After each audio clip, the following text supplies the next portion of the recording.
Bien, hermanos, como ustedes saben, estamos en este momento considerando la enseñanza bíblica sobre la tarea que tenemos de moldear el carácter de nuestros hijos. Pero antes de dedicarnos a construir el edificio, lo primero que debemos hacer y que estamos haciendo en este momento es echar el fundamento, la zapata sobre la cual podremos entonces levantar un edificio seguro y estable. Y este fundamento consta de 3 presuposiciones, y ya en los sermones anteriores hemos visto 2. La primera presuposición sobre la cual nos hemos estado basando en estos estudios es que cada uno de nuestros hijos necesitan desesperadamente ser moldeados. Cada uno de nuestros hijos necesita desesperadamente ser moldeados. Ellos no pueden moldearse solos, y si los descuidamos, el pecado que mora en ellos hará estragos en sus vidas. Así que lo primero que debemos hacer, la primera presuposición que estamos dejando claramente establecida antes de construir el edificio, es que nuestros hijos necesitan urgentemente, desesperadamente ser moldeados. En segundo lugar, la semana pasada vimos que la responsabilidad de moldear el carácter de nuestros hijos recae sobre los padres. Somos nosotros quienes debemos moldear el carácter de nuestros hijos. Y todo lo que hicimos la semana pasada fue apoyar esta aseveración estudiando algunos textos del Antiguo Testamento y algunos textos del Nuevo Testamento. Y tanto en un lugar como en el otro encontramos mandatos explícitos de Dios a los padres de que moldeen el carácter de sus hijos, de que se dediquen perseverantemente a disciplinarlos, instruirlos, o si quieren ponerlo de otro modo, criarlos en el más amplio sentido de ese término. Y de hecho, aunque la semana pasada nos dedicamos a estudiar únicamente aquellos textos donde Dios se dirige a los padres en cuanto a su responsabilidad, también hubiésemos podido citar aquellos textos del Antiguo y el Nuevo Testamento donde Dios se dirige a los hijos. No solamente a los padres, sino que también hay textos muy explícitos, muy claros, donde Dios se dirige a los hijos. Y cuando Dios ordena a los hijos a poner atención a la voz autoritativa de los padres, cuando Dios dice a los hijos que honren y obedezcan a sus padres, Dios está presuponiendo, Dios está implicando con ello que esos padres se dedicarán a dar instrucción verbal a sus hijos, y que esos padres impondrán sanciones cuando esas órdenes sean desobedecidas. Hermanos, todo esto está incluido en la palabra Padre. Nuestro modelo de paternidad perfecto es Dios. Él es nuestro Padre. Y Dios, como nuestro Padre, hace todas esas cosas por nosotros. Él nos protege, Él nos cuida, Él provee para nosotros, nos instruye, nos corrige. Así que todo eso está incluido dentro de la paternidad responsable. Ahora bien, en esta noche, antes de pasar a considerar nuestra tercera presuposición, lo que queremos hacer es ampliar el principio que vimos la semana pasada con 3 consideraciones que nos ayudarán a poner ese principio que ya vimos en su perspectiva correcta. En cierto modo, lo que vamos a hacer en esta tarde, en esta noche, es simplemente dar algunas aplicaciones prácticas de la enseñanza que dejamos establecida la semana pasada. Ya hemos dicho que es responsabilidad de los padres moldear el carácter de sus hijos, que esa es la enseñanza clara y contundente de Dios en su palabra. Lo que vamos a hacer en esta noche es ampliar ese principio a través de 3 consideraciones, o si quieren ponerlo de otro modo, 3 aplicaciones prácticas de las cosas que vimos la semana pasada. ¿Cuáles son esas consideraciones o aplicaciones prácticas que podemos derivar del principio que dejamos establecido en nuestro sermón anterior? Bueno, en primer lugar, el primer principio, aplicación o consideración es que la actividad de moldear el carácter de vuestros hijos no es toda la extensión de vuestra responsabilidad personal como padres. Poco largo, voy a citarlo otra vez, yo sé que muchos están tomando notas. La actividad de moldear el carácter de vuestros hijos no es toda la extensión de vuestra responsabilidad personal como padres. Uno de los problemas que enfrenta el hombre caído es su tendencia terrible a irse de un extremo a otro con mucha facilidad. Somos en ese sentido como una especie de péndulo, que usted lo ve ahora en la extrema izquierda y en unos 3 o 4 segundos después lo vemos en la extrema derecha. Hay una tendencia fuerte en nosotros a los extremos. O poniendo otra ilustración más adecuada al caso, nosotros somos como el hombre que por 2 o 3 segundos se queda dormido en la carretera manejando y cuando despierta se da cuenta de que va por el carril contrario. Rápidamente este hombre da un viraje al carro, pero en vez de introducir el carro en el carril correcto, más bien lo introduce en el paseo de la carretera del otro lado. Nos vamos de un extremo a otro con mucha facilidad. Y eso mismo puede ocurrir al escuchar esta serie de sermones. Y como pastores que somos, debemos ponernos en el lugar de los hermanos, tratar de ver cómo están captando todo esto, para poder dar una nota de balance, para poder dar una nota pastoral, porque tendemos a los extremos. Puede ser que algunos padres aquí han estado dormitando un poco con respecto a la responsabilidad que estamos exponiendo aquí. Pero entonces viene el Espíritu Santo con la espada de la Escritura y despierta su conciencia. Si eso es así, hermanos, debemos alabar a Dios. Eso es bueno. Pero eso que es bueno no deja de tener un peligro. Eso es bueno. Debemos alabar a Dios si Él está despertando nuestra conciencia, pero debemos reconocer que hay peligros. Uno de los peligros es el querer hacer en un día o en una semana lo que no se ha estado haciendo por años. El querer hacer en un día o en una semana lo que tenemos meses, años sin hacer. Y ahora resulta que ese padre o esa madre le pega a su hijo en una semana todas las pelas que dejó de darle en el 1991. Y si eso es así, vuestros hijos no me van a querer. Así que deben hasta proteger la imagen de su pastor. En una semana no podemos pegarle a nuestros hijos todas las pelas que durante un año no le hemos pegado. Ese es un peligro porque no seremos balanceados en nuestra disciplina y es posible que acabemos estancados en el paseo de la carretera, en el lugar opuesto. Ahora, yo no estoy diciendo con esto que si se ha estado fallando en la disciplina, debemos continuar fallando por un tiempo hasta que nuestros hijos se acostumbren a la idea. No, eso no es lo que estamos diciendo. Lo que estamos tratando de hacer es prevenirlos contra una disciplina desbalanceada. Nos estamos refiriendo a un hogar donde antes no había prácticamente disciplina y ahora hay un exceso de ella, producto de un despertar repentino. Ese es el peligro que estamos exponiendo. Si hemos estado fallando, no debemos seguir fallando, pero debemos tener cuidado de no ser excesivos ahora.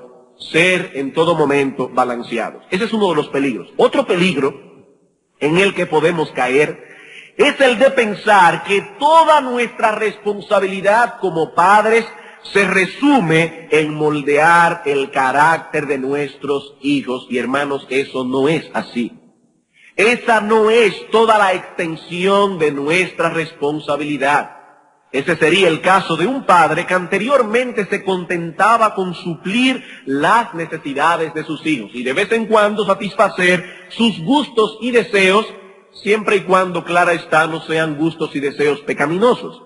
Pero ahora ese padre o esa madre ha sido despertado por la palabra y eso es bueno, pero tiene el peligro de que olviden que ciertamente nuestros hijos tienen otras cosas, otras necesidades que no son únicamente la de ser moldeados.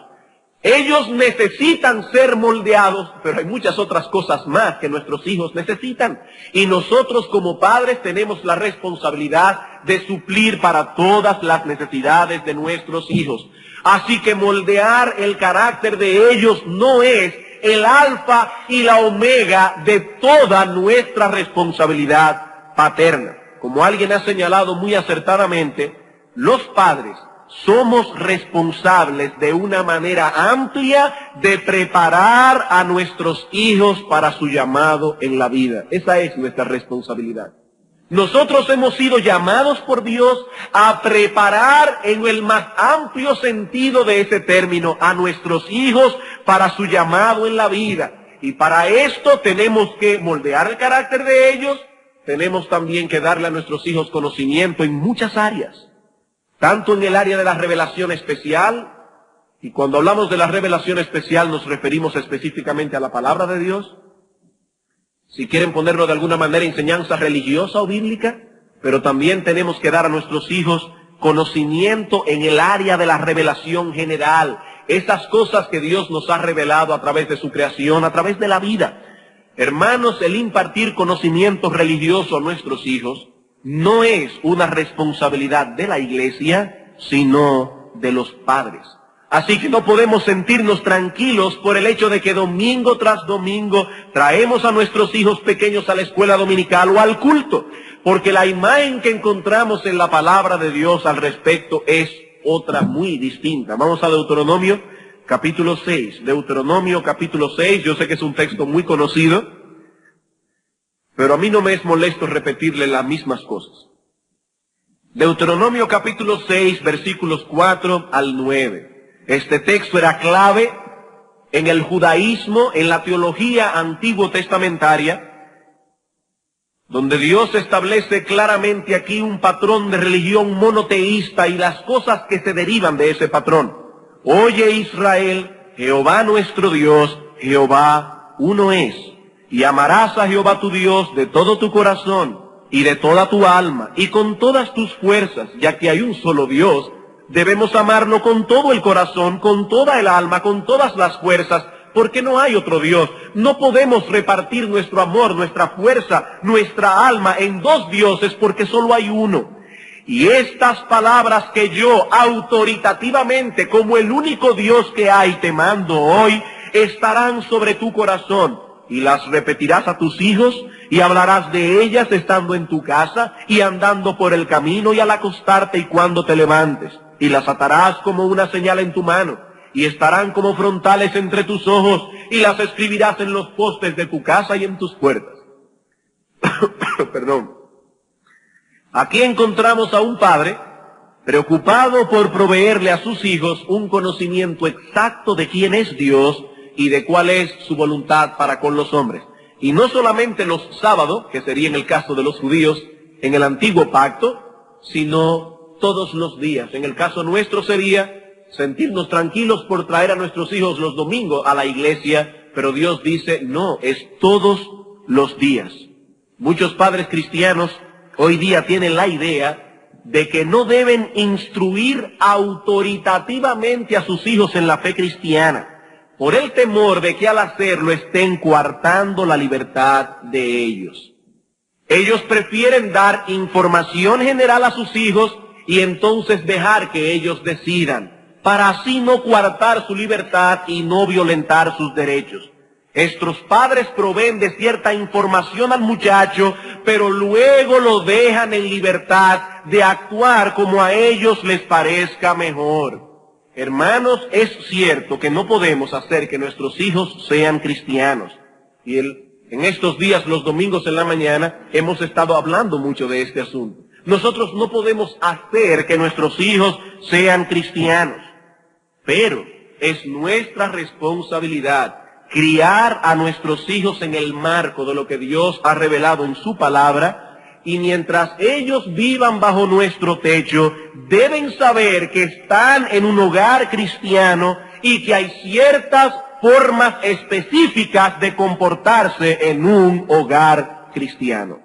El hecho de que ellos no profesen ser creyentes no elimina la responsabilidad de que viven bajo un techo donde el padre y la madre son creyentes, y Dios le ha dado autoridad a los padres para exigir que sus hijos se comporten de cierta manera, mientras vivan bajo el techo de sus padres. Hay tres textos claves en la Escritura que nos enseñan esto. Éxodo capítulo 20. Hay muchos otros. Estamos hablando de textos claves. Éxodo capítulo 20. Los 10 mandamientos. Mandamientos que reflejan el carácter santo de Dios y por lo tanto son mandatorios para todo hombre. Dios juzgará al mundo, aún al mundo impío, por los 10 mandamientos. Ese es el carácter de Dios, y el carácter es inmutable, el carácter de Dios. ¿Y qué dice Dios en el versículo 8 del capítulo 20? Acuérdate del día de reposo para santificarlo.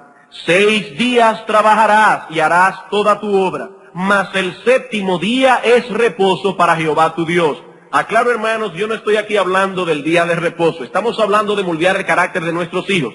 Y estamos citando ese texto únicamente para probar el punto. Unos domingos próximos nosotros comenzaremos una serie de sermones en la mañana acerca del día del Señor. Eso está planificado por los pastores. Pero aquí estamos probando un punto con respecto a moldear el carácter de nuestros hijos. ¿Qué dice el texto? No hagas en él obra alguna, tú, ni tu hijo, ni tu hija, ni tu siervo, ni tu criada, ni tu bestia, ni tu extranjero que está dentro de tus puertas. ¿Qué dice Dios? Es el día del Señor. Y por lo tanto no hagas en él obra alguna, tú, ni tu hijo, ni tu hija. Dios entiende que mientras nuestros hijos vivan bajo nuestro techo hay una autoridad paterna, es el día del Señor, y nosotros debemos enseñar a nuestros hijos que es el día del Señor. Ay, pero ¿y si ellos no son cristianos? Es el día del Señor. Eso es lo que el texto nos enseña. Ahora, mucho cuidado, hermanos, con sacar conclusiones de esto, porque aquí, repito, no estamos estudiando acerca del día del Señor, para que ahora no tomen a sus hijos el día del Señor y conviertan su casa en una cárcel militar el día del Señor. Por favor, no saquen conclusiones, y yo no tengo tiempo para expandir esto. Lo que estamos tratando de probar el punto de que los padres tienen autoridad para hacer que los hijos compartan esa fe que ellos tienen. Para los cristianos, para los creyentes, el día del Señor es especial, y lo que Dios está diciendo aquí en su palabra es que para vuestros hijos también debe ser especial.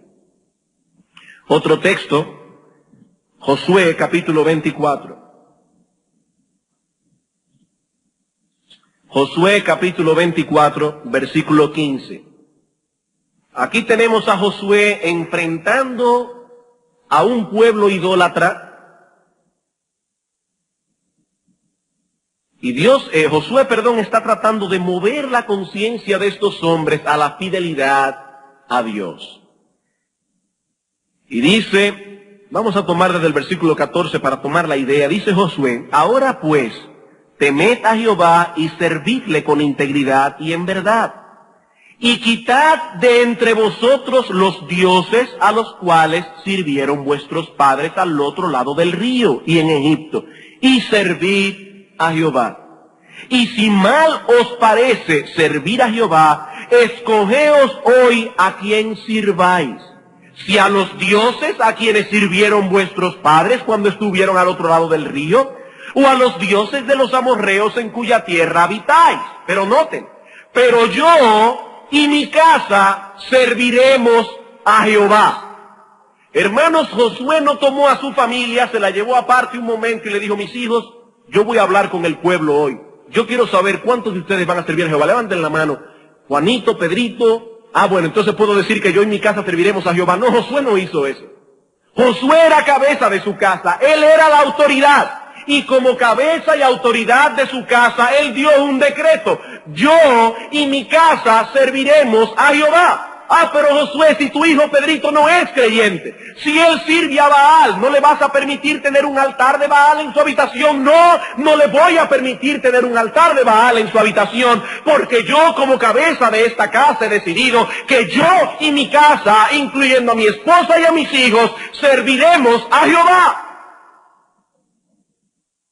Hermanos, esa es la autoridad que Dios ha puesto sobre los padres. Y si lo ponemos al día de hoy, pero entonces, fíjate, mi hijo no es creyente y él tiene un enorme póster de Madonna en el cuarto. Medio indecente él, pero él no es creyente, ¿qué hago con él? Yo y mi casa serviremos a Jehová.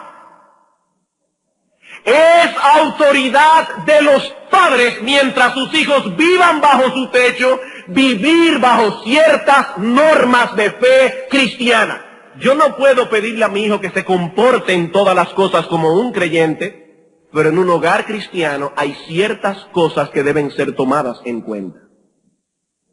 Y el padre tiene autoridad para tomar esa decisión. Josué dijo, yo y mi casa serviremos a Jehová.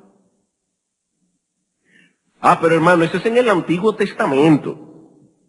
Y nosotros estamos ahora en otra dispensación diferente, usando la palabra dispensación en el sentido correcto de esa palabra. Vamos a Efesios capítulo 6. Efesios capítulo 6. ¿Qué dice Dios a los hijos y qué dice Dios a los padres? Bueno, a los hijos dice Dios, hijos, obedeced en el Señor a vuestros padres. ¿Y qué dice a los padres? Versículo 4, y vosotros, padres, no provoquéis a ira a vuestros hijos, sino criadlos en disciplina y amonestación del Señor. Pero ¿y si ellos no son creyentes? Bueno, Dios no me dice aquí, críen en disciplina y amonestación del Señor a los creyentes. Dios me está diciendo aquí, criadlos en disciplina y amonestación del Señor. Esa es mi responsabilidad como padre, aún en el nuevo pacto, aún en el Nuevo Testamento. No nos detendremos más en este punto porque más adelante trataremos este tema ampliamente. Solo estamos tratando de probar la aseveración que hemos dicho de que es responsabilidad de los padres proveer a sus hijos instrucción religiosa. Pero hermanos, no solamente instrucción religiosa. Y como dicen en los aviones cuando van a despegar, apriétense los cinturones porque vamos a despegar. No solamente instrucción religiosa, es también nuestra responsabilidad la de impartir conocimiento o instrucción general a nuestros hijos. Y voy a pedirles por favor que no saquen conclusiones apresuradas de lo que voy a decir ahora hasta que hayan escuchado todo el material que pienso transmitir en esta noche. Pero lo que estamos diciendo ahora es que es nuestra responsabilidad, o que nuestra responsabilidad no termina cuando impartimos instrucción religiosa o bíblica, sino que va más allá. Es nuestra responsabilidad de enseñar a nuestros hijos a leer y a escribir. Es nuestra responsabilidad como padre enseñarles español y matemáticas. Es nuestra responsabilidad como padres enseñarles historia. Esa no es la responsabilidad del gobierno. Esa no es la responsabilidad de la escuela. Esa es nuestra responsabilidad. Somos nosotros quienes estamos llamados a preparar nuestros hijos para la vida. Y eso significa que somos nosotros quienes debemos enseñar a nuestros hijos a pensar. Nosotros tenemos la responsabilidad de enseñar a nuestros hijos a pensar. La Escritura dice que debemos amar a Dios con todo el corazón, con toda el alma, con todas las fuerzas, y aparentemente los evangélicos estamos de acuerdo en ese punto, pero hermanos, también la Escritura dice que debemos amar a Dios con toda nuestra mente, que debemos amar a Dios con todo nuestro intelecto. Y por lo tanto es nuestra responsabilidad ayudar a nuestros hijos a desarrollar las capacidades intelectuales que Dios ha dado a cada uno de ellos. ¿Somos nosotros quienes debemos formar en nuestros hijos el hábito de lectura? ¿Somos nosotros quienes debemos enseñarles a tener un proceso lógico de pensamiento? No es simplemente venir de la escuela y decir que en el año 1492 Colón se montó en un barco y llegó aquí.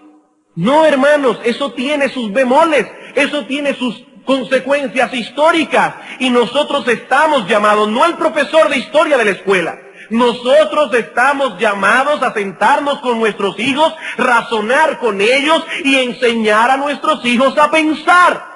Somos nosotros quienes tenemos la responsabilidad de ayudar a nuestros hijos para que si en el día de mañana Dios en su gracia los trae a salvación, ellos puedan amar a Dios con toda su mente, no con una mente atrofiada por haberse entontecido durante horas viendo televisión, sino con una mente desarrollada por un padre que se ocupó de crear en su hijo hábito de lectura, que enseñó a su hijo a tener un pensamiento lógico. Esa es nuestra responsabilidad. Por ejemplo, en cuanto a los varones, somos nosotros quienes debemos hacer que esos niños o jóvenes varones lleguen a ser mañana buenos esposos y padres. Nosotros debemos formar desde ahora en ellos el líder que se supone que debe llegar a ser, por lo menos de su hogar, cuando se case. Porque cuando ellos se casen y se vayan de su hogar, deberán proveer para su familia, deberán tomar decisiones, deberán ser responsables en cuanto a las necesidades de su esposa e hijos, no solo en el aspecto económico, sino también en el aspecto emocional, intelectual, espiritual, etcétera. La pregunta es, hermanos, ¿estamos nosotros preparando a nuestros hijos varones para eso? ¿Estamos nosotros conscientemente trabajando con nuestros hijos varones para que ellos lleguen a ser mañana esposos, padres, líderes de su casa? ¿O estamos preparando jóvenes inseguros que después no saben qué van a hacer con su vida? Jóvenes que ni siquiera se atreven a acercarse a una muchacha porque no saben cómo hacerlo. Porque su padre no hizo lo que dice Proverbios, donde tenemos a un hombre que toma a su hijo varón y le dice: mi hijo, cuando te vayas a fijar en una muchacha, toma en cuenta esto y esto y esto. Ten cuidado con la mujer ligera, ten cuidado con la mujer hermosa pero hueca de cabeza. Allí tenemos a un padre educando a su hijo varón. ¿Para qué? Para que no sea un joven inseguro, sino para que sea un individuo seguro que sepa qué hacer con su vida. Esa es responsabilidad de los padres hacer eso. Es nuestra responsabilidad. Y somos nosotros también quienes debemos preparar a nuestras hijas para ser esposas y madres. Ese es un trabajo de los padres. Preparar a nuestras hijas para que lleguen a ser como ese modelo que nos presenta Proverbios 31. Una mujer que sabe cocinar, que sabe coser, que sabe ocuparse de una casa, y asómbrense, hasta comprar una propiedad. La mujer de Proverbios 31 dice allí que toma la heredad, la vende. Aquí tenemos a una muchacha que se le enseñó a pensar.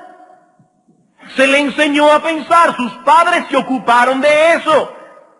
De hecho, ese es el mandato implícito que encontramos en Tito capítulo 2. Tito capítulo 2, versículo 3 al 5. Hablando de las ancianas de la iglesia, dice: las ancianas asimismo sean reverentes en su porte, no calumniadoras, no esclavas del vino, maestras del bien, que enseñen a las mujeres jóvenes a amar a sus maridos y a sus hijos, a ser prudentes, castas, cuidadosas de su casa, buenas, sujetas a sus maridos, para que la palabra de Dios no sea blasfemada. Y si eso es una responsabilidad de las ancianas de la iglesia con respecto a las jóvenes de la iglesia, ¿cuánto más no será una responsabilidad de una madre cristiana hacia su hija? ¿Saben por qué Pablo tuvo que dar órdenes como esta? Porque Pablo entendía que muchas jóvenes llegarían a la iglesia de hogares no creyentes. Y entonces la iglesia tiene que fungir en cierta manera como los padres debieron haber fungido. Por eso hay consejería prematrimonial en la iglesia. ¿Saben por qué? Porque muchos jóvenes han llegado a las puertas del matrimonio, al umbral del matrimonio, y no tienen ni idea de lo que el matrimonio significa. ¿Y saben por qué? Porque probablemente sus padres no eran creyentes y no instruyeron a sus hijos en esas cosas. Son los padres que deben llamar a su hijo, a su hija, antes de casarse y decirle: mi hijo, mi hija, es a esto que te enfrentas. Esto es el matrimonio. Estas son tus responsabilidades. Este es tu papel. Hermanos, es nuestra responsabilidad, no del gobierno, no de la iglesia, no de la escuela. Así que si bien es cierto que debemos dedicarnos a moldear el carácter de nuestros hijos, también es cierto que esa no es toda la extensión de nuestra responsabilidad como padres. Ahora bien, la segunda consideración es la siguiente. La responsabilidad de los padres no cancela o niega la legitimidad de una influencia delegada. La responsabilidad de los padres no cancela o niega la legitimidad de influencia delegada. Y he aquí el balance de lo que decíamos en nuestro punto anterior. Es nuestra responsabilidad como padres preparar a nuestros hijos para la vida. Pero eso no quiere decir que debemos aislar a nuestros hijos de cualquier otra influencia. Eso no es lo que estamos diciendo. Por eso decía hace unos momentos que no saquen conclusiones apresuradas, porque alguien podría pensar que estábamos criticando que los padres envíen sus hijos a la escuela. Pero eso no es lo que estamos diciendo. El hecho de que un padre envíe a su hijo a la escuela no elimina la responsabilidad que él tiene de preparar a su hijo para la vida. Lo que ese padre está haciendo es tomar la decisión de permitir otras influencias en la vida de su hijo. Y probablemente eso será beneficioso para él. Ahí tenemos el ejemplo del apóstol Pablo. El apóstol Pablo fue grandemente beneficiado por haber estado bajo la tutela de Gamaliel, y Gamaliel no era su padre. Ese rabino tuvo una gran influencia sobre el proceso de pensamiento de Pablo. Indudablemente, Gamaliel influyó en lo que la gracia común encierra, influyó a Pablo en su proceso de pensamiento. Y cuando Dios trajo a Pablo a salvación e iluminó su mente ya regenerada, todos nosotros salimos beneficiados de esta influencia de Gamaliel sobre la vida del apóstol. Pero él era inspirado por Dios. Sí, él era inspirado por Dios. Pero la inspiración del Espíritu Santo es misteriosa porque no anula el proceso de pensamiento del hombre.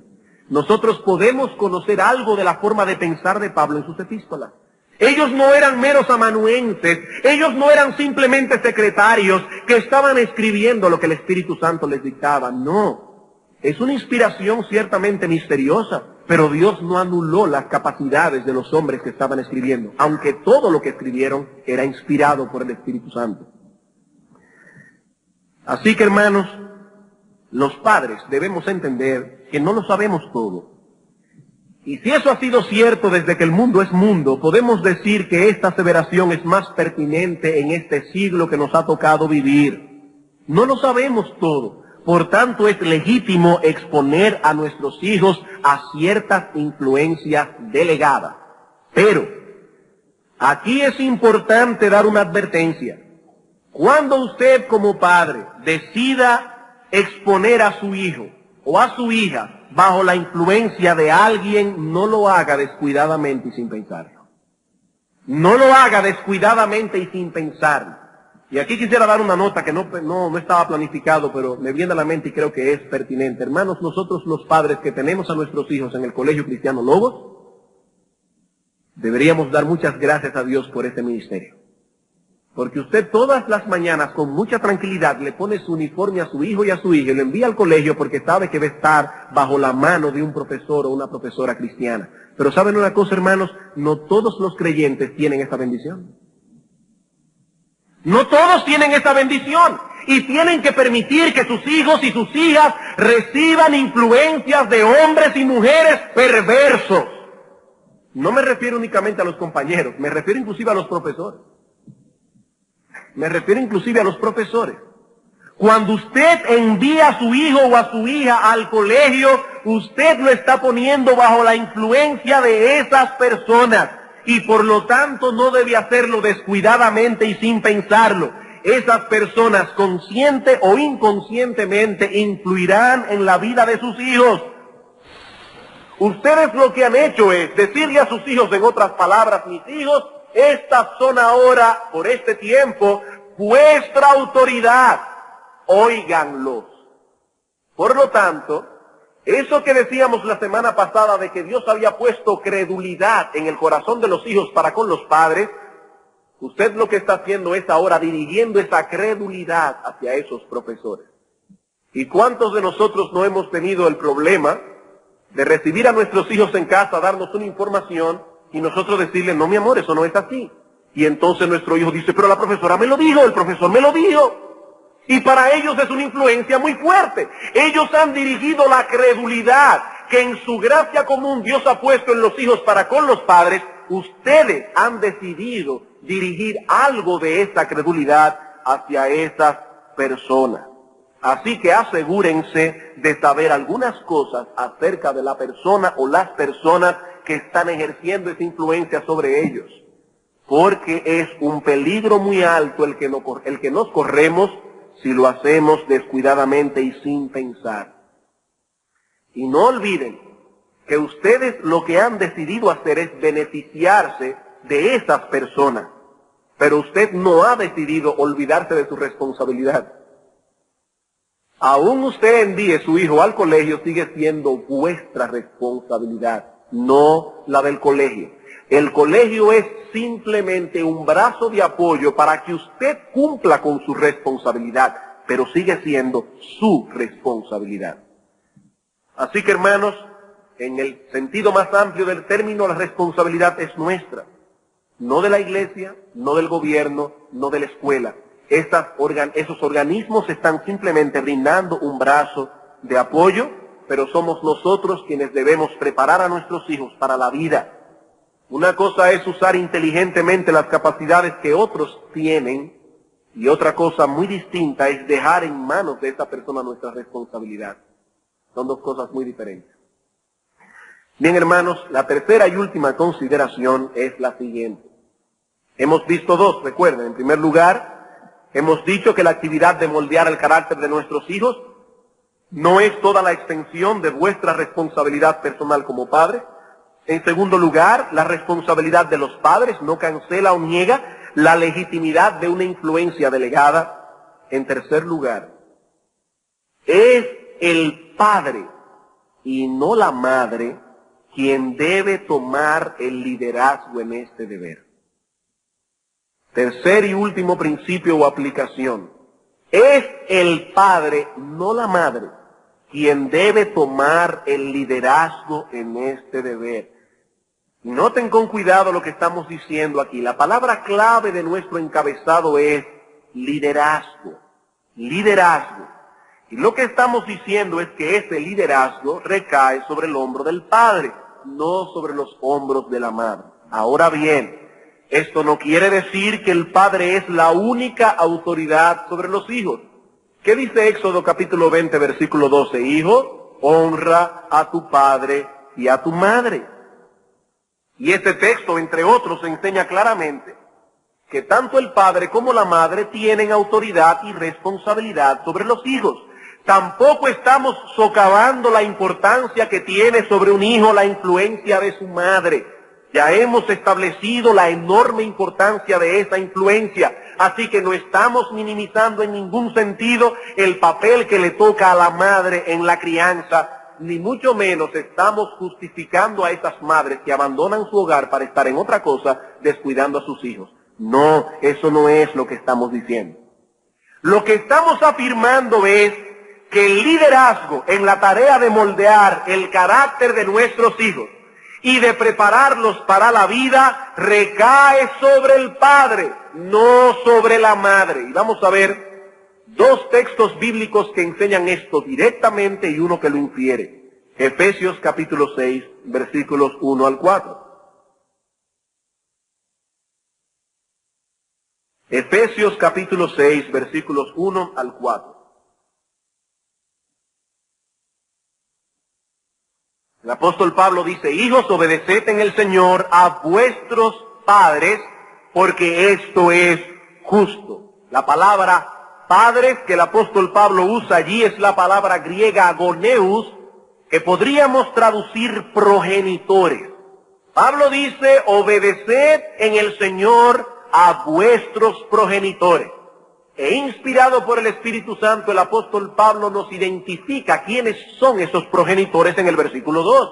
Honra a tu padre y a tu madre, que es el primer mandamiento con promesa, para que te vaya bien y seas de larga vida sobre la tierra. Y ahora dice en el versículo 4, y vosotros, padres, y aquí el apóstol usa otra palabra diferente a la del versículo 1, por eso es que es tan importante hacer una exégesis adecuada. Porque la palabra padres en español es la misma en el versículo 1 y en el 4, pero no en el griego. En el griego la palabra padres del versículo 4 es la palabra pater, que identifica única y exclusivamente al padre, no a la madre. ¿Y qué dice el texto? Y vosotros, padres, no provoquéis a ira a vuestros hijos, sino criadlos en disciplina y amonestación del Señor. Y este mismo juego de palabras lo encontramos en Colosenses capítulo 3. Colosenses capítulo 3, versículos 20 al 21. Hijos, obedeced a vuestros progenitores en todo, porque esto agrada al Señor. Padres, a los varones. Padres, no exasperéis a vuestros hijos para que no se desalienten. Así que la enseñanza bíblica es que los hijos le deben obediencia a ambos padres por la sencilla razón de que ambos son una autoridad sobre ellos. Ambos padres deben dedicarse a moldear el carácter de sus hijos. Por eso en Proverbios capítulo 1, versículo 8 dice, hijo mío, no desprecies la enseñanza de tu padre y no menosprecies la enseñanza de tu madre. De hecho, no solo debemos decir que la madre está incluida, no, sino que generalmente ella es la que pasa más tiempo con los hijos y por lo tanto la influencia de ella siempre será mayor. Pero hermanos, aquí estamos hablando de liderazgo. Todo eso no elimina lo que Pablo está enseñando aquí. Es el padre, el hombre, quien debe tomar el liderazgo en este asunto. Un texto del cual podemos inferir esto es 1 Corintios capítulo 14. Los textos que citamos antes lo enseñan directamente. Ahora vamos a inferirlo de 1 Corintios capítulo 14, versículo 32, o 33, perdón, al 35. En la mitad del versículo dice el apóstol Pablo, como en todas las iglesias de los santos, vuestras mujeres callen en las congregaciones. Hablando de las mujeres que quieren tomar el papel de maestras, pastoras en la iglesia, Pablo dice que no. Y no solamente en la iglesia de Corinto. Pablo dice, como en todas las iglesias de los santos, vuestras mujeres callen en las congregaciones, porque no les es permitido hablar en ese sentido, para que los maridos no se tomen aquí prerrogativas que no les corresponden. No les es permitido hablar, sino que estén sujetas como también la ley lo dice. Y si quieren aprender algo, pregunten en casa a sus maridos. ¿Qué está presuponiendo Pablo en ese texto? Bueno, Pablo está presuponiendo que el marido será el líder espiritual de ese hogar. Que cuando la mujer tenga una pregunta teológica, esté estudiando la Escritura y hay algo que ella no entienda, ella irá con toda confianza a su marido. No porque él lo sabe todo, sino porque es un hombre estudioso, porque ella sabe que es un hombre de piedad, porque ella sabe que es un hombre humilde, que si no conoce la respuesta de la pregunta que ella le está haciendo, este hombre le dirá, mi amor, yo no sé qué significa esto, pero te prometo que voy a sacar un tiempo para estudiar, aun si es necesario llamaré a los pastores de la iglesia, pero te voy a dar una respuesta. Pablo está presuponiendo que el hombre es el líder espiritual de su casa. Y si eso es real en la relación esposo-esposa, ¿cuánto más no lo será en la relación padres-hijos?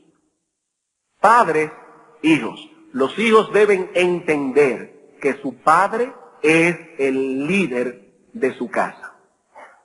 ¿Qué significa esto en sentido práctico?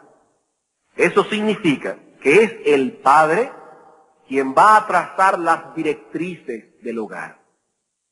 Que es el padre quien ha de velar que esas directrices se cumplan. Él no simplemente le dirá a su esposa, mira mi amor, yo quiero que en el tiempo que yo esté en la oficina trabajes esto con el niño. Y claro, en conversación con la madre, porque la madre puede traer una inquietud y decirle, estoy notando esto en el niño, y los padres conversar, y entre ellos trazar la directriz, siendo el padre la cabeza. Pero cuando este hombre se va a la oficina, él va a velar por que esa directriz se cumpla. No es como ese tipo de hombre que nunca sabe dónde está su mujer, porque él no tiene control de su casa, su esposa es independiente. No, es un hombre que como líder de su hogar traza las directrices, y no solo eso, él ha de velar porque esas directrices se cumplan, no tratando a su esposa como una niña, porque eso no es adecuado. Estamos hablando aquí de dos adultos, y él ha de velar como un adulto que su esposa, que también es adulta, cumpla las directrices que han sido trazadas. Pero no solamente eso, él también se ha de involucrar de un modo directo a llevar adelante, esa preparación de sus hijos para la vida. Él no simplemente trazará directrices, él mismo se involucrará a hacerlo. Vean ese modelo de padre expresado ilustrativamente en 1 Tesalónica capítulo 2. 1 Tesalonicenses capítulo 2, versículo 10 al 12. El apóstol Pablo está comparando aquí a los pastores con los padres. Y dice él, vosotros sois testigos, y Dios también, de cuán santa, justa e irreprensiblemente nos comportamos con vosotros los creyentes. Así como también sabéis de qué modo, como el Padre a sus hijos, exhortábamos y consolábamos a cada uno de vosotros, y os encargábamos que anduvieseis como es digno de Dios, que os llamó a su reino y gloria. En la mente de Pablo, inspirada por el Espíritu Santo, la imagen de un padre es la de un hombre interesado en cada uno de sus hijos. Es la de un hombre que conoce a cada uno de sus hijos. Él conoce sus debilidades, él conoce sus fortalezas, de manera que él puede instruir, exhortar, consolar a cada uno de ellos. Esa es la mentalidad que Pablo tenía en su mente de lo que debe ser un padre. En una de las visitas que el pastor Nichols hizo a Sudáfrica, él nos narra que entró en contacto con lo que él llama mentalidad tribal con respecto a los hombres y su papel en el hogar. Resulta que en algunas tribus africanas, el hombre tiene 3 responsabilidades básicas. Producir hijos, sobre todo varones, para que perpetúen el nombre del individuo. Producir hijos, proveer la comida y proteger la familia. Estas son las 3 funciones básicas de un hombre. De modo que en esas tribus africanas, para ser un padre efectivo, hay que ser un patriarca, un buen cazador y un guerrero. Un hombre que sea patriarca, un buen cazador y un guerrero es un padre efectivo. Ahora bien, cuando ese hombre entra por la puerta de su casa, él no tiene ninguna otra responsabilidad. Él produce hijos, él caza o va de cacería y a la guerra. Pero de ahí en adelante todo el resto está en las manos de la mujer. Hay que ordenar una chiva. Bueno, para eso está la mujer y los hijos. Que el niño se portó mal, para eso está la mujer. Que hay un problema en la casa porque el varón hizo esto y aquello, para eso está la mujer. Él cumplió con toda su responsabilidad. Él produce hijos, va de cacería y a la guerra. Y eso es un padre efectivo. Ahora, hermanos, yo me pregunto, ¿acaso no es esa escena familiar para nosotros? Y yo estoy seguro que ninguno de ustedes, o casi ninguno, ha ido al África. Pero verdad, bueno, Mr. Paul nació allá, pero aparte de Mr. Paul y algunos otros, yo me imagino que esa escena es familiar para muchos de nosotros. No tenemos que ir al África para ver a esos padres. Seguramente muchos aquí conocen a algunos hombres así. Son profesionales, muy civilizados para muchas cosas, pero en lo que respecta a su responsabilidad de hombres en el hogar, ellos funcionan con una mentalidad tribal. En pleno siglo XX, viviendo en el occidente, en una civilización, tienen esos padres una mentalidad tribal, y lo que es peor aún, una mentalidad antibíblica y pecaminosa. Y pienso que el pastor Nichols ha sido muy acertado al mencionar 3 razones claves de por qué algunos padres funcionan de ese modo. Él dice, en primer lugar, y la primera razón es una terrible triada. La primera razón es pereza, egoísmo y avaricia. La primera razón de por qué algunos padres funcionan de ese modo es pereza, egoísmo y avaricia. Estas cosas constituyen las razones más comunes que llevan a los hombres a asumir esa mentalidad tribal. La Escritura nos enseña que el camino del perezoso es como un seto de espinos. Hay tantos obstáculos en su vida que él no puede avanzar. Hay algunos momentos en que este hombre hasta desea fervientemente un cambio en su vida. Sobre todo cuando está aquí sentado en la iglesia y oye estas cosas. Él desea un cambio en su vida. Él ve cómo sus hijos crecen y cómo se le están yendo de las manos. Pero hay demasiada pereza, demasiado egoísmo. Este hombre está paralizado. Y como no se sacude en ese momento de cordura que tuvo, él tuvo un chispazo de cordura cuando estuvo aquí sentado en el culto. Pero como no se sacudió, poco a poco vuelve de nuevo al mismo patrón de vida. Después de todo hay tantas cosas importantes que hacer, como por ejemplo hacer dinero. Hay tantas cosas importantes que hacer. Hacerse un nombre, un buen profesional. Lo que ese padre no sabe, o tal vez ni siquiera se ha detenido a pensar, es que todo el dinero del mundo no podrá proveerle de consuelo a un padre cuyos hijos son un desastre. Tendrá mucho dinero, se hará famoso, el jefe lo respetará en la oficina, pero ese hombre irá a la tumba intranquilo y angustiado. Hermano, no hay dinero en el mundo que pueda proveerle consuelo a un padre así. No hay dinero en el mundo. Pero esa es la razón. Muchos padres descuidan a sus hijos por esa razón. Una segunda razón es otra triada: ignorancia, temor e ineptitud. Ignorancia, temor e ineptitud. Hermanos, es triste, pero muchos padres descuidan a sus hijos simplemente porque se sienten ineptos, ignorantes e incapaces. ¿Y saben cuándo comienza eso? Eso comienza desde que el bebé nace y hay que cambiar el pañal o darle la leche. Hay padres que no saben hacer eso. Hay padres que no saben hacer eso. Son brillantes en su profesión, admirados en el mundo, pero se volverían locos si sus esposas le dejaran el bebé solo por unos momentos mientras ella descansa un poco o se dedica a otros quehaceres. Se volverían locos. Es cierto, hermanos, que al principio todos los padres nos sentimos un poco nerviosos. Eso es natural. Pero nunca aprenderás a lidiar con tus hijos si no lo intentas. Nunca aprenderás si no lo intentas. Hermanos, algunos parecen pensar que el pañal mojado de un niño contiene ácido de batería. Que si lo tocan se dañarían las manos. No es ácido de batería, créeme. No te va a hacer daño cambiarle el pañal a un niño. Y si no comienzas algún día, nunca aprenderás. Lo que sí le va a hacer daño a tu hijo es tener un padre ausente. Un padre que no sabe nada acerca de él, que no ha estado con su hijo en ninguna de las etapas de su vida. Hermano, no te extrañes cuando tu hijo sea un adulto y te des cuenta de que el tiempo ha pasado y que eres un desconocido para él y él es un desconocido para ti. Y eso comenzó desde que tu hijo estaba en la cuna. Allí comenzó el problema. Tú no sabes ni siquiera cambiar un pañal.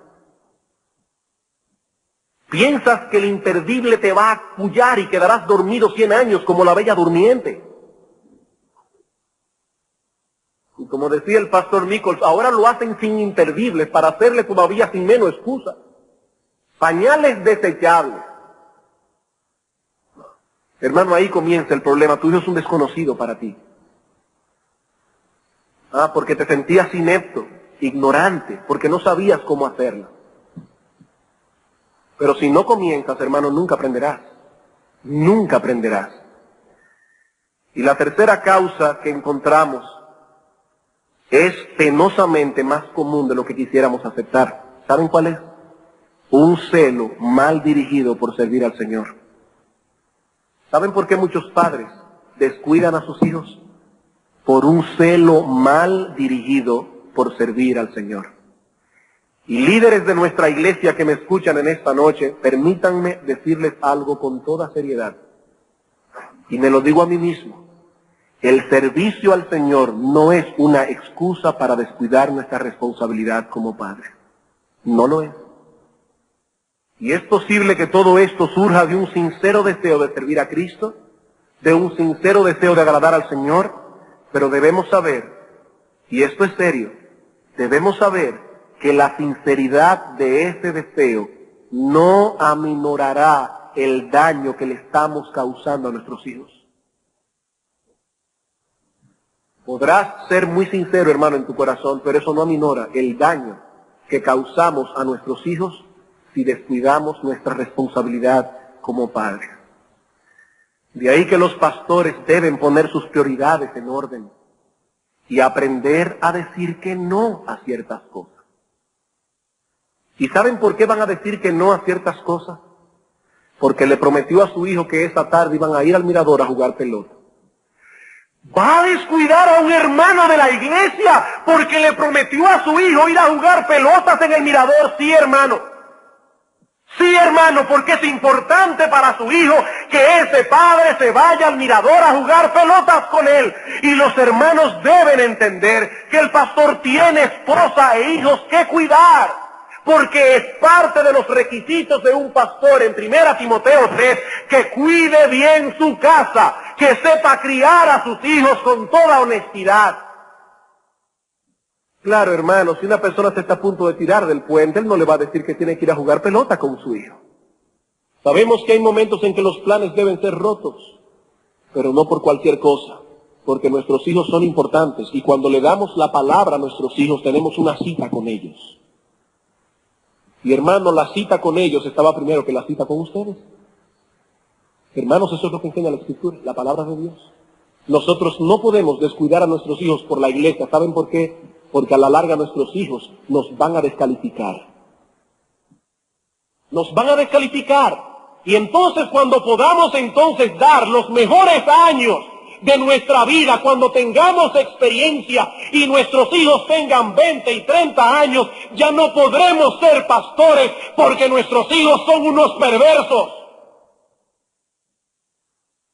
No, hermanos, no. Nuestra responsabilidad con la iglesia no elimina nuestra responsabilidad con nuestros hijos y con nuestras esposas, primero que nuestros hijos.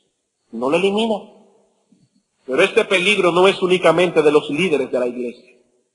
Ningún creyente está exento de caer en esa mentalidad desbalanceada. Porque todo creyente verdadero ama al Señor y anhela servirle. Y eso está bien, hermano. Pero que nunca sea nuestro servicio al Señor un impedimento para ser responsable en el cuidado de nuestros hijos. ¿Qué pensaríamos nosotros de un padre que tiene a sus hijos pasando hambre porque toda la comida que él lleva a la casa se la da a los hijos del vecino? ¿Ustedes dirían que eso es bondad o mala administración? Yo pienso que eso es mala administración. Bueno, de igual manera, hermanos, cuando un padre o una madre dedican tanto tiempo a los otros que sacrifican a sus hijos, eso es mala administración, producto de una escala de prioridades incorrectas. Eso no es bondad, hermanos, eso es mala administración del tiempo. Bien, hermanos,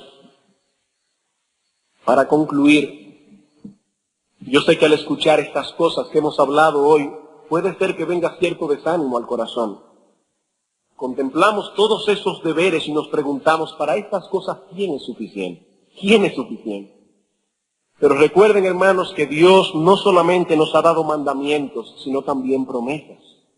No solo mandamientos, sino también promesas. Cuando centramos nuestra atención en los deberes únicamente, tendemos a desfallecer. Por eso la Escritura nos da un consejo, una exhortación en Hebreos capítulo 12. No debemos centrar nuestra atención únicamente en los deberes, no. ¿Qué dice Hebreos capítulo 12, versículos 1 al 3? Por tanto, nosotros también, teniendo en derredor nuestro tan grande nube de testigos, despojémonos de todo peso y del pecado que nos asedia y corramos con paciencia la carrera que tenemos por delante. ¿Cómo? Puestos los ojos en Jesús, el autor y consumador de la fe, el cual por el gozo puesto delante de él sufrió la cruz, menospreciando lo oprobio, y se sentó a la diestra del trono de Dios. Considerad a aquel que sufrió tal contradicción de pecadores contra sí mismo, para que vuestro ánimo no se canse hasta desmayar. ¿Qué dice el autor de Hebreos? Miren a Jesús. Miren a Jesús. No pongan sus ojos en todos esos padres que han fracasado. No, hermanos, no pongan sus ojos en ellos. No pongan sus ojos en la sociedad moderna y sus métodos de crianza. porque son métodos bizarros. Aquí dice, pongan los ojos en Jesús. ¿Saben por qué? Porque Él no solamente nos da la fuerza para seguir adelante, sino que también nos provee un manantial inagotable de perdón cuando fallamos. Por eso debemos mirar a Jesús.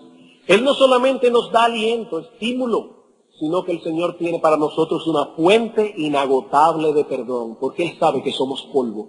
Él sabe que muchas veces fallamos. Nuestro Padre es un Dios balanceado, y Él nos ha dado su Espíritu Santo para que podamos enderezar nuestros pasos, para que podamos resistir la presión del mundo, para que podamos continuar corriendo. Qué buen Padre es nuestro Dios. Él no está en los cielos con un látigo diciendo, caminen, caminen. No. Dios nos da el deber, nos da la fuerza para cumplirlo y tiene para nosotros, hermanos, un manantial que fluye de la cruz del Calvario, la sangre de Cristo, la cual nos limpia de todo pecado. Y podemos ir a esa sangre y decir, Señor, perdóname. Yo sé que no lo he estado haciendo bien. Yo sé que he estado fallando en mis prioridades. Yo sé que he estado fallando como padre, como hombre, como líder de mi hogar. Y dice la Escritura, si confesamos nuestros pecados, Él es fiel y justo para perdonar nuestros pecados y limpiarnos de toda maldad. Podemos seguir corriendo, hermanos, pero puestos los ojos en Jesús. Vamos a orar.